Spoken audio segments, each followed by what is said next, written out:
अस्सलाम वालेकुम। आज हम जो ग्रामर डिस्कस करेंगे वो चैप्टर 41 में हमने आज के लेक्चर में पढ़ी है, तो मैंने सोचा कि ये आपको सबसे पहले पढ़ा दूँ, क्योंकि वहाँ पे मैं ठीक तरीके से एक्सप्लेन नहीं कर पाया ग्रामर के हिसाब से और एग्जांपल के हिसाब से ना। तो मैं यहाँ पे बता देता हूँ आपको कि आया या ओया ये कब लगता है और इसको इस्तेमाल कैसे करते हैं। आया और ओया, इसका मतलब होता है कि ये किसी भी अगर वर्ब के साथ या फिर किसी एडजेक्टिव के साथ, यानी कि किसी एक्शन के साथ जो काम होता है उसको वर्ब बोलते हैं, और एडजेक्टिव वो होता है क्योंकि हालत, ठीक है, अच्छी हालत, बुरी हालत, इस तरह, ठीक है।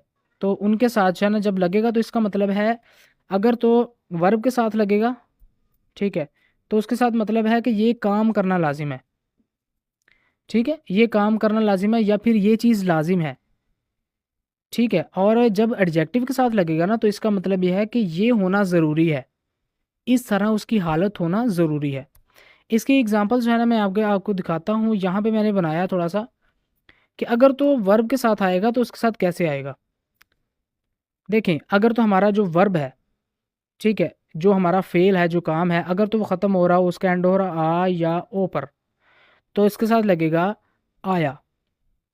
ठीक हो गया, आया, ये जो पहला है आया, ये लगेगा इनके साथ। ठीक हो गया, मैं यहाँ पे भी लिख देता हूँ आ और या। ये आया तब लगेगा जब हमारा जो वर्ब है, जो वर्ब में स्टेम जो होगा वॉवल, वो आ या ओ हो।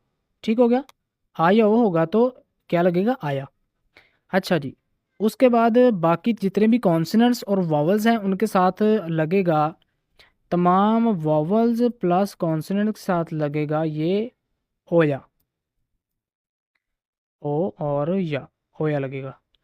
एक बात क्लियर होगी कि आ और ओ वर्ब होगा वर्ब के एंड में या वर्ब के स्टेम में, तो वहाँ पे आया लगेगा। और जब वर्ब के बाकी जितने भी वर्ब्स हैं या फिर उसमें जो है ना वॉवल्स कॉन्सोनेंट्स हैं, तो उनके साथ ओया लगेगा। ठीक हो गया। अच्छा, यहाँ पे एक चीज़ आपको कंफ्यूज कर सकती है कि एक वर्ब है हमारे पास थमदा, जो कि उसमें भी था, बुक में भी था। थमदा, इसका मतलब होता है भरना या डालना। देखें, अब यहाँ पे आप सोच रहे होंगे कि नीचे जो है ना हमारे पास यहाँ पे ये नीचे कॉन्सोनेंट है। जैसे कि सपोज करें कि मैं एक वहाँ यहाँ पे एक और वावल लिखता हूँ, मोकदा, ये एक वर्ब है हमारे पास। इसमें क्या है जी, इसमें भी नीचे कॉन्सोनेंट है और इसमें भी नीचे जो है, दोनों में कॉन्सोनेंट है। अब हालत क्या चेंज होगी यहाँ पे, देखें, स्टेम इसमें कौन सा है, स्टेम इसमें है ये वाला ओ, मोकदा में ये है और थमदा में ये है। क्योंकि इस पे जो है ना इसके आगे मियम है और आगे जो है ना दा है जो कि रिमूव हो जाता है। तो इन तीनों में जो वर्ब स्टेम होगा ना हमने उसके हिसाब से जो है ना ग्रामर लगानी होती है।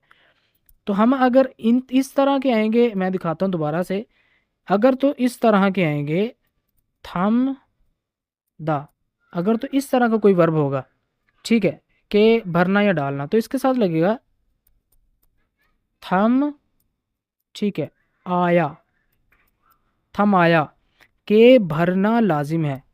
ठीक हो गया। तो अगर हमारा जो वर्ब है वो एंड हो रहा हो या फिर वर्ब जो है उसमें स्टेम जो वावल है वो ओ हो, जैसे कि हमारे पास मोकदा है, मोकदा है, तो मोकदा में जो है दार मूव करके, ठीक है, तो मोक ओया, मोगोया, खाना लाजिम। ये तो हो गया आपकी एग्जांपल से ये समझाने के लिए कि जो है इसको किस किस के साथ इस्तेमाल करना है और कैसे इस्तेमाल करना है और वर्ब स्टेम के साथ किस तरह इसको यूज़ करना है। अच्छा, यहाँ पे मैंने कुछ जो है ना यहाँ पे वर्ब्स लिखे हुए हैं और साथ में जो है ना उनके साथ लगाया हुआ है, ठीक है। तो जैसे कि खादा है ना, खादा में पहले से मौजूद है, जैसे कि प्रेजेंट टेंस में होता है, ठीक है। तो खादा, खादा का हम दार मूव करेंगे, हमारे पास आ पहले से मौजूद है, जो स्टेम है हमारे पास पहले से मौजूद है, तो हम क्या करेंगे, इसके साथ सिर्फ रसाल या लगाएंगे।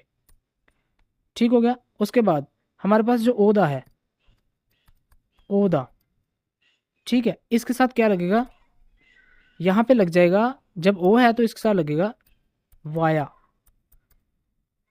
ठीक है, वाया, इस तरह लगेगा। क्योंकि हमारे पास खड़ा बावल नहीं था, खड़ा बावल हमने साथ में लगा दिया, खादा में हमारे पास क्या पहले खड़ा बावल था, तो हमने जो है वही जो है यहाँ पे पुट कर दिया। और जो चीज़ है मैं बता देता हूँ आपको यहाँ पे जो है देखने वाली, ठीक है, यहाँ पे मैंने आपको वर्ब जो है वो समझा दिया। यहाँ पे नीचे जो है ना ये ड्राइविंग है या फिर साथ में जो है ना बाकी सारी चीज़ें हैं। ठीक है, तो चीज़ जो है ना वो सारों के लिए सेम होने वाली है। और हादा के साथ हमेशा जो है वो लगेगा हेया। अगर हादा होगा हमारे पास तो उसके साथ लगेगा, सॉरी मैं इसको क्लियर कर लिख देता हूँ एक बार ताकि आपको समझ लग जाए। हा और दा, इससे इसके साथ जब लगेगा तो वो प्रेजेंट वाली बात होगी, हेया लगेगा। हे या करना लाजिम है। ठीक हो गया। अच्छा, इसमें तो हो गए ये वर्ब्स हो गए। कुछ एडजेक्टिव्स होते हैं जिसमें जो है ना ये लगता है, तो जिस तरह ये है, ये देखें यहाँ पे। ठीक है, अब यहाँ पे ये जो छोदा है ना इसका मतलब होता है अच्छा होना। ठीक है, इस तरह छोदा ये एक वर्ब है ना, यानी कि ये सॉरी एडजेक्टिव है, ये हालत है। अच्छाई एक हालत है, या अच्छा होना एक हालत है। तो यहाँ पे देखो ना, तो यहाँ पे हमारे पास नीचे तो हियत है, दा पहले से हम रिमूव कर देंगे यहाँ से। ठीक है, तो हमारे पास बचा क्या, ये जो इसके अंदर है ना ओ, ये वाला, यानी कि ये वाला जो है, इसको देखते हुए उन्होंने इसके साथ जो है ना आया लगा दिया है। आया किसके साथ लगाया है? उन्होंने इसको देखते हुए, यानी कि इसमें जो है ना ओ है तो उसके साथ आया लगा दिया है। इस तरह जो है एडजेक्टिव के साथ लगेगा। ठीक है, कंफ्यूज नहीं होना, इस तरह एडजेक्टिव के साथ लगेगा और इसी तरह ही वर्ब के साथ लगेगा। ये मैं आपको कुछ और एग्जांपल से जो है ना यहाँ पे बना के दिखा देता हूँ। वर्ब के हवाले से एडजेक्टिव मेरे जो है वो जहन में नहीं आ रहा।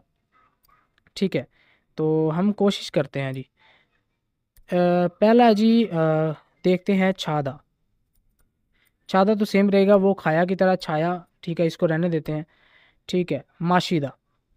माशीदा ये चेंज है थोड़ा सा ना, माशीदा।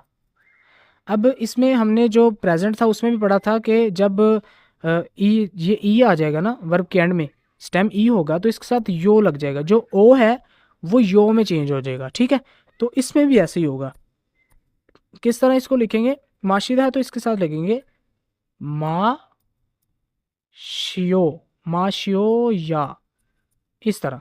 जैसे उसमें था प्रेजेंट में पास में, अगर वीडियो नहीं देखी तो इसी प्लेलिस्ट में देख लेना। ठीक है, ग्रामर वाली में तो उसमें मिल जाएगी आपको। तो मा शो या पीना लाजिम है, ये थोड़ा डिफरेंट था तो मैंने इसलिए जो है ना इसको डिस्कस कर दिया। अच्छा जी, एक होता है एडजेक्टिव होता है फपदा। फपदा, मसरूफ होना, इसका मतलब होता है मसरूफ होना। अगर इसके साथ लगेगा तो किस तरह लगेगा? फप लग जाएगा, लिखेंगे पहले, उसके बाद हमने वर्ब स्टेम देखना होता है कि वावल कौन सा है। वावल नीचे अ है, तो हम क्या करेंगे, इस वावल अ को रिमूव करके तो यहाँ पे लिखेंगे फपोया। फपोया, मसरूफ जो है ना ये लाजिम है, यानी कि मसरूफ होना चाहिए। ठीक है, इसका मतलब ये बनेगा। ये कुछ एडजेक्टिव्स थे और ये 41 में जो है ना चैप्टर 41 में डिस्कस हुआ था, तो इसलिए मैंने यहाँ पे आपको थोड़ा एक्सप्लेन कर दिया ताकि आपको इसकी समझ लग जाए। अगर कोई चीज़ समझ नहीं लगती तो मुझे जो है ना आप कमेंट सेक्शन में पूछ सकते हैं। मिलते हैं नेक्स्ट वीडियो में, तब तक के लिए अल्लाह हाफिज़।